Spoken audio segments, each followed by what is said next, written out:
ஒரு ஃப்ரீலான்சராக என்னோட ஜேர்னியை ஸ்டார்ட் பண்ணி வேர்ட்பிரஸை கற்றுக்கிட்டு வேர்ட்பிரஸ் தீம் போட்டு 300K ஏர்ன் பண்ணது மட்டும் இல்லாமல் அதுக்கப்புறம் நியூஸ் டவுன் பண்ணி ஒரு பிளகினை கிரியேட் பண்ணி அதை ஒரு மாதத்துக்கு $5000 சேல் ஆர்டர் வரையும் க்ரோ பண்ணேன். அதுக்கு நான் பெரிய ஆட் கேம்பெயின்லாம் எதுவும் ரன் பண்ணல, ஒரு சிம்பிள் ஸ்ட்ராட்டஜி தான் யூஸ் பண்ணேன். அதை பற்றி தான் இந்த வீடியோவில் நான் சொல்ல போகிறேன். என் பேர் Shahul, founder of Amazon Lumix, எக்ஸ்கோர் founder of WP configurator bro.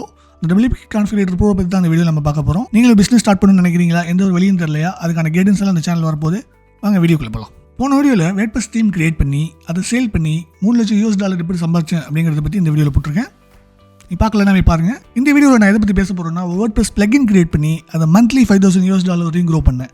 அது எப்படிங்கிறத பார்க்க போகிறோம். வேர்ட்பிரஸ் பிளகின்ஸ் என்னன்னா, நம்ம தீமில் சில விஷயங்கள் இருக்காது, சில யூனிக் விஷயங்கள் கிளைண்ட்டுக்கு தேவைப்படலாம். அது ஏற்கனவே பிளகினை யாராவது கிரியேட் பண்ணி ஃப்ரீயாகவே கொடுத்துருப்பாங்க, இல்லைனா ப்ரீமியமாக வைப்பாங்க. நம்ம காசு கொடுத்து நம்ம அந்த பிளகினை வாங்கி நம்ம கிளைண்ட்டுக்கு யூஸ் பண்ணலாம். நிறைய பிளகின்ஸ் மார்க்கெட்டில் இருந்துச்சு. அது ரொம்ப ஃபேமஸாக இருந்தது பார்த்தீங்கன்னா விஷுவல் கம்போசர் பிளகின். அந்த பிளகினை பார்த்தோன்னே எங்களுக்கு ஆச்சரியம். தீம் ரொம்ப கஷ்டப்பட்டு நாங்கள் போட்டோம். 8 months 9 months டைம் எடுத்துச்சு. வேர்ட்பிரஸ் பிளகின் எவ்வளோ நாள் எடுக்கும்னு தெரியல. பெரிய பிளகின் சின்ன பிளகின் வரையும் இருக்குது. சின்ன பிளகின்கே பார்த்தீங்கன்னா நல்ல வேல்யூ இருந்துச்சு. அதாவது நாங்கள் முடிவு பண்ணோம், சரி நம்மளும் ஒரு பிளகின் கிரியேட் பண்ணலாம் அப்படின்னு முடிவு பண்ணிட்டு என்ன பிளகின் கிரியேட் பண்ணலாம்னு சொல்லிட்டு மார்க்கெட் சர்ச் பண்ணிட்டு அப்போ என்னோட பார்ட்னர் பார்த்தீங்கன்னா ஜோசு ஸ்பெயினில் இருக்காரு.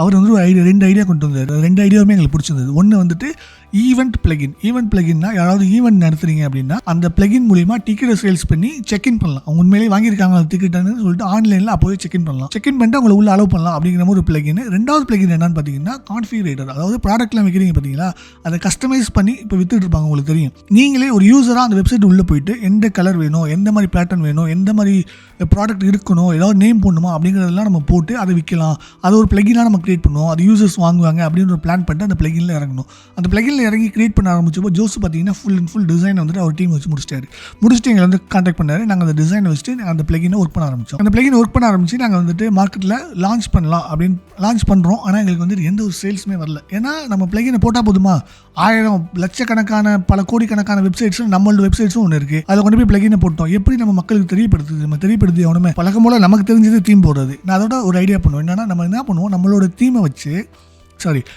பிளகினை வச்சு நம்ம ஒரு தீம் கிரியேட் பண்ணுவோம். அந்த தீம் வச்சு நம்ம ப்ரொமோட் பண்ணுவோம் அப்படின்னு சொல்லிட்டு கிரியேட் பண்ணது தான் WP கான்ஃபிகரேட்டர் தீம். அந்த தீம் என்ன பண்ணுவோம்னா, தீம் ஃபாஸ்ட்டில் போடுறோம். தீம் ஃபாஸ்ட்டில் போட்டது மட்டும் இல்லாமல் நீங்கள் வந்து அந்த தீமோட அந்த பிளகினோட வேல்யூ பார்த்தீங்கன்னா $50 வச்சிங்களேன். அந்த தீமே நாங்கள் வந்து $49 தான் கொடுக்குறோம். பிளகின் உள்ள இன்க்ளூட் இருக்குது. ஆனால் நாங்கள் செஞ்ச ஒரு விஷயம், உங்களுக்கு சப்போர்ட் வேணும் அப்படின்னா, உங்களுக்கு கொஸ்டின்ஸ்லாம் இருந்துச்சுன்னா நீங்கள் பிளகினோட லைசன்ஸ் நீங்கள் வாங்கியே ஆகணும். பிளகினோட லைசன்ஸ் வாங்காமல் உங்களுக்கு நாங்கள் எந்த சப்போர்ட் கொடுக்க மாட்டோம்னு சொல்லிட்டோம். அது எங்களுக்கு பெரிய அட்வான்டேஜாக இருந்தது. தீமை வாங்குற யூசர்ஸ் என்ன பண்ணுவாங்கன்னா, பிளகின் வாங்குவாங்க. சில பேர் என்ன பண்ணுவாங்கன்னா, பிளகின் காஸ்ட்டோட தீம் காஸ்ட் கம்மியாக இருக்குன்னு சொல்லி போய் தீம் வாங்கிடுவாங்க. தீமை வாங்கிட்டு எங்கள்கிட்ட வந்துட்டு எனக்கு வேறு தீம் ஆக்டிவேட் பண்ணி பிளகின் யூஸ் பண்ணுவாங்க. ஆனால் எப்படி இருந்தாலும் நாங்கள் அவங்களுக்கு சப்போர்ட் கொடுக்கணும். அவங்களுக்கு வந்துட்டு அப்டேட் வேணும் அப்படின்னாக்கா, அப்டேட்னா என்னன்னு பார்த்தீங்கன்னா, வேர்ட்பிரஸ் பார்த்தீங்கன்னா திடீர்னு அவங்களோட கோடிங் மாற்றுவாங்க.